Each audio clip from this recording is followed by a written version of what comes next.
Today was a beautiful day and I called it my bag day. I actually spent 2 days making some bags. This one is a vinyl project bag, and it was a class that I took down at the Quilt Crossing where I used to work.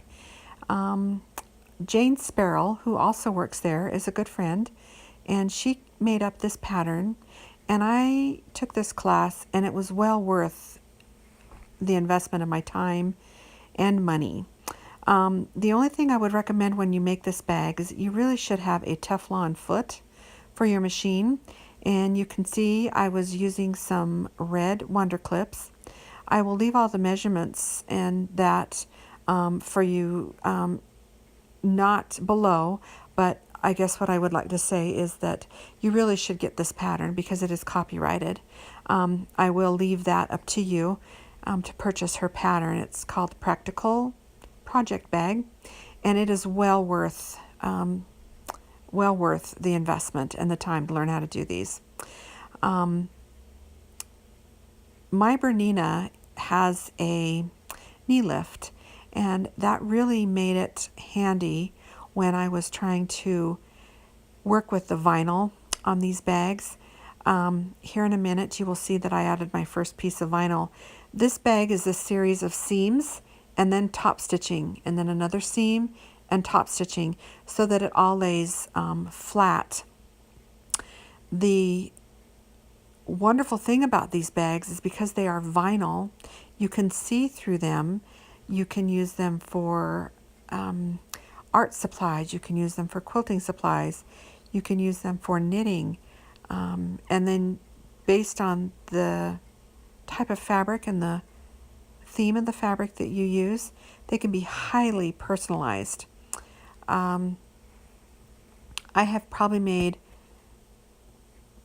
30 or 35 of these bags for gifts, for giveaways, for myself to use, for birthday presents.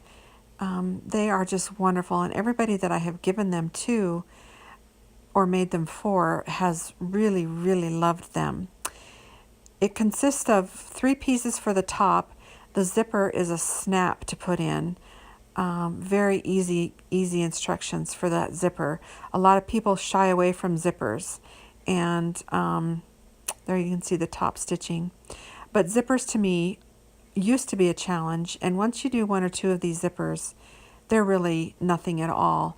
And now I can put zippers in purses and different bags, and I'm not a garment sewer per se, but I do enjoy making, of course, quilts and bags, project bags, a lot of different things, and my sewing machine is my best friend, especially my Bernina. She is wonderful.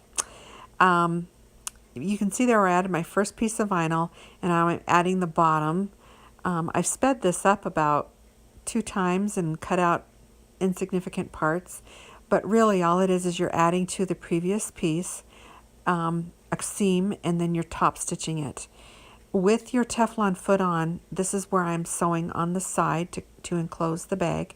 With your Teflon foot, the vinyl does not stick at all. I know you can get around that by using a 3x5 card placed over your feed dogs. Those are the teeth that move your fabric along in your sewing machine. But the fun part of this bag comes in the flipping it inside out. You'll see here in a minute how I do that, and it was actually Jane's method when she taught the class. But to me, that's where all the magic and the fun part happens, is how you turn it inside out. Because vinyl, let's face it, is pretty stiff and hard to work with. I use 12 gauge vinyl for these bags, and it's a bit tricky. But if you have a blow dryer, you can blow dry and heat up that vinyl to where it's really, really fluid material almost. Very warm, very pliable. And if you work really quickly, you can turn it inside out. Make sure your corners are nice and squared out and poked out with your finger. And once you even get the top turned inside out, you can kind of quote unquote iron it again with the blow dryer, and it takes out even all the wrinkles in the vinyl from turning it inside out. To me, that's just the funnest part of the whole process, besides picking the fabric, and the zipper really is not that bad.